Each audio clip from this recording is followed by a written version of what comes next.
Hey, dear employer, say one more bad word against the work I do for you, or an insult, and I will quit my job in this moment, and we both know there is no one to do this job, or to learn it so fast, so you could continue your business. Stop harassing me. I give my soul for your daily working tasks, just to gain some bread money, and you want more and more from me. This talk is a collection of facts, regarding the untold working reality. Only those who work with people will understand. Motivation for those who complain about work. I see them crying every day in their way to the workplace. The only truth is, if it doesn't hurt you enough, if it doesn't hurt you enough to make the change in your life, work, or attitude, you are comfortable in this reality of work. Often you forget that people choose to work for you, if their skills have high value, anytime they could go to your competitors or change the field of work. And all the complaints about the work we do, are born in our mind, and from the attitude we have regarding work. The same job for some is a blessing, for others is a list of complaints. If the work you do doesn't hurt you emotionally enough to change it, you hate and loving it, in the same time. In many days, the only thing I need is one chain with GPS, tied on my left leg, and I will be fully monitored, the breathing, the level of energy, face recognition, motivation, and the time left until the working shift is over. In the remaining days, I feel, and I am like a precious human made of porcelain, ceramic. They are talking with us like we are irreplaceable and the most important humans on earth, but irreplaceable objects, not humans, and all the companies have problems. Some don't find enough workers, others need one loyal bad paid worker, a new day, a new worker. The company I work for has problems in motivating us to work more hours and more quantity, but we are minimalist millennials. We don't need more money or the best worker of the month diploma. We have other things that motivate us and that we want to do in life. And we are impossible to be replaced, and not because our skills, but because nobody wants to work anymore, any job.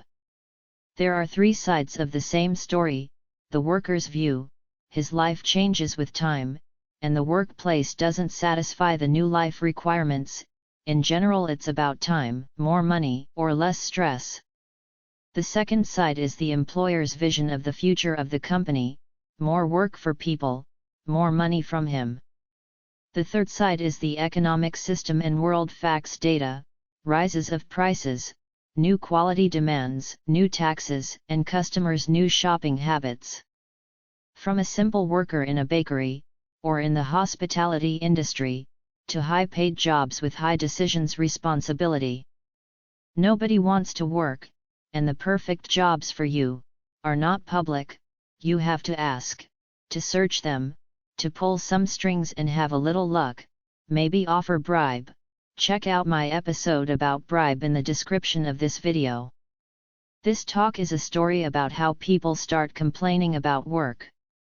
Since first worker to the animals complain too, and the future robots will decide to quit working for humans. Welcome to Enrich Talks. We talk about life in an honest way. Cruel reality: a man goes to a job interview. The talk goes like this: we have an easy job, no stress, for a few hours you are paid a median salary, not in the lower and not in the upper salary group. No thanks. If I go home rested, I have energy and start doing stupid hobbies, use vices, and no. We have another job offer, something with responsibility and a big paycheck. No thanks. Do you have something as hard work, and with a very small salary? I am sorry, you are underqualified, you need skills, a degree, and to resist working extra hours. The world is full of smart poor people. The stupid become the rich people, they pay other people to work for them, and so, jobs are created. The talk begins with the first worker in the history and his horse. One day he thought that, if his horse worked a little more, he will produce more food and sell the surplus. The horse had a limit, and one day he decided to stop working, even with the price of being beaten till death. Even today, horses stop pulling the carriages with fat tourists. Horses are tired. The time of slaves, they had only the hope that one day, by some miracle, they will be rewarded with freedom. Or slaves having the choice of stop working, with the price of death. Robots work continuously, don't eat and don't complain, still from time to time, a liquid pipe, or a screw breaks, or a scrap product is made in a series of good quality products. Today and in the future, we have robots with artificial intelligence. This means they have a form of brain and can create self-thoughts and can take decisions based on the information they own and algorithms. Now robots work for people, and behind the program they are already manipulating and shaping the human daily routine lifestyle. 2 questions: are they programmed this way? Or they decide their actions with the information they have available, without us seeing it. One day, when they will be smarter and figure it out the working process, they could combine the data and start working for each other, and quit working for human, or they could take decisions that are opposite to human values and understanding of life and human rights. Humans are taking actions, doing things irrational, with high risks for a small success step, with motivation that no robot can understand. If there is nothing to win, why play? If there is no result, why play? Robots don't understand adrenaline, emotions, when motivation end, because we decide without a reason. When robots will say no. What the owner will do. You can threaten a robot, but he doesn't understand the concept. On the side of employers, progress and money profit is written on their forehead. Workers complain in every conditions. When they have money, they want time. When they have too much work is abuse. The lack of work is a loyalty exam. Each individual has a very personal poverty motivation story that is different. You are here to work, not to complain.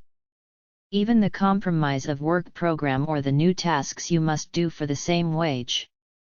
As long you are tied to only one source of money, income, or salary, and the knot is the long-term debt you have only one option, to begin new else, something new, somewhere else, in a new way, a different domain, to ask for help. The more we depend of robots, even home robots, makes us vulnerable in the face of the future. We are too lazy to learn for a new job, too poor to quit, too ugly to make money with our beauty, too old to marry a rich guy or rich woman.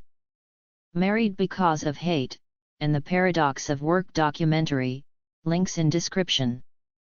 Fight for success. Emil Truthman salutes you.